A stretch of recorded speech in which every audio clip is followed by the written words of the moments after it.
This past June, the BJP of Indian Prime Minister Narendra Modi emerged as the single largest party in that country's parliamentary elections, but it fell short of an outright majority on its own, having to rely on coalition allies to form the government.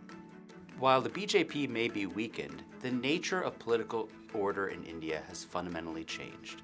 What we are seeing today is the dawn of a second republic, an inflection point that's arguably as important as the foundation of India's constitution in 1950, when the First Republic was put into place. While many of the elements of the Second Republic were visible prior to Modi's rise in 2014, the BJP's recent political dominance has helped to crystallize them. India's constitution guaranteed equal political participation and universal suffrage for all adults. But because of India's backwardness, its socioeconomic inequality, India's full electoral potential was never realized. Women were politically invisible, local notables decided how ordinary people could vote, the halls of power were dominated by a privileged few. More recently, we've seen a deepening and broadening of electoral participation. India's experienced three of the highest voters' turnouts it's ever had in the last three general elections. But it's not just that new people are coming out to vote, the composition of the electorate is changing. For the first time since independence, women in India vote at higher rates than men. After 1947, India codified a liberal constitutional order. There was a fundamental belief that the exercise of state power had to be bound by a series of institutional constraints that helped to limit the extent of coercive power. But the truth is, India's adherence to liberalism has always rested on two things. One is the political balance of power. The second is political leaders' own norms of self-restraint.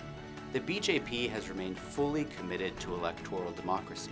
It believes that it can unite 80% of India that are Hindus. It can guarantee electoral success far into the future. But the truth is, neither the values nor the interests of the BJP have adhered very closely to liberalism. In the emerging Second Republic, majoritarian will is invoked to excuse any and all governmental action, irrespective of how illiberal the content actually is. India's constitutional republic rejected the idea that India was a typical nation-state that was revolved around one culture or one nation. Instead, it embraced a model called a state nation, in which multiple nations could coexist under a single democratic government.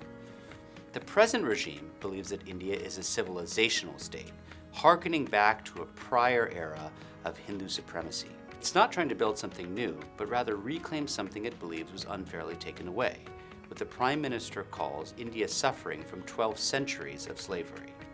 The First Republic embraced a distinctively Indian idea of secularism. The idea was that the government could get involved in affairs of religion, but it had to do so on an even-handed basis. India's current leadership embraces the idea of Hindutva, or the idea that India is fundamentally a Hindu nation, denying the previous claims to secularism.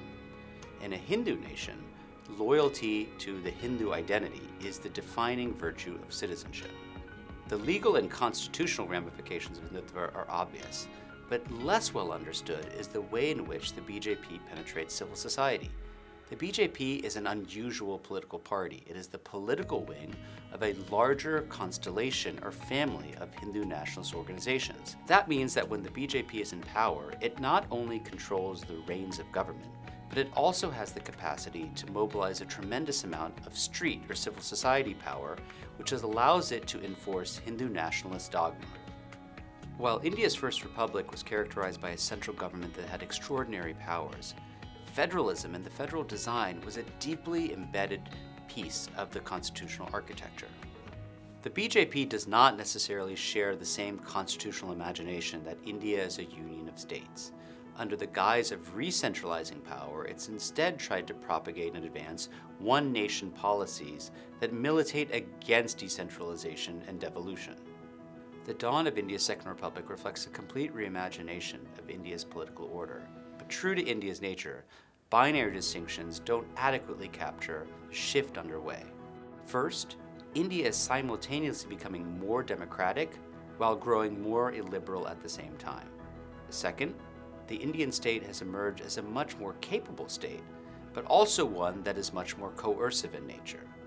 3, after 2014, the BJP has been able to increase the degree of political stability in the country, but at the same time, we've seen policy uncertainty also increase.